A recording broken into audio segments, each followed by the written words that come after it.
The worst myth you may have heard online is that improved clarity highlights enemy agents at far distances. So let's test it out. Even if we zoom in closer, we still see no real difference.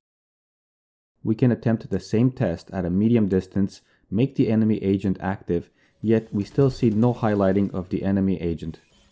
Let's start with a look at the average FPS and see how the performance is affected. There is a noticeable loss of at least 5% FPS with improved clarity on. If we run the same test in another location with no enemy agent on screen, we still notice no visual difference with the setting on or off. Having a look at the average FPS once again, we notice the same FPS drop we did with the enemy on screen. Clearly, improved clarity is not a setting that affects just enemy targets. It affects the visual appearance of everything being rendered. So what does improved clarity actually do? Obviously there must be a difference, and there is. The only way to really notice improved clarity is like this. And now we start to see a slight difference that resembles turning up the contrast slightly on your monitor. Given the performance loss of 5% or more FPS for this feature, it's poorly implemented and hardly worth turning on.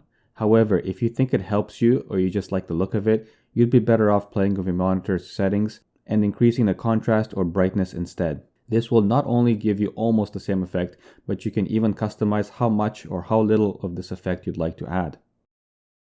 Alternatively, you could achieve this by using the NVIDIA control panel settings as well. Under Adjust Desktop Color Settings, we have several options which will allow you to adjust the colors to your liking without the performance loss of using improved clarity. If you're interested in improving performance, I have another video where I go through every setting in Valorant and compare all settings to help you choose. I also have another video on boosting your FPS and improving performance via Windows 10 settings. You can check that one out here. If you found any of my videos helpful, hitting that like button is all that I ask to support me. If you sub as well, that would be amazing. Thank you and happy fragging.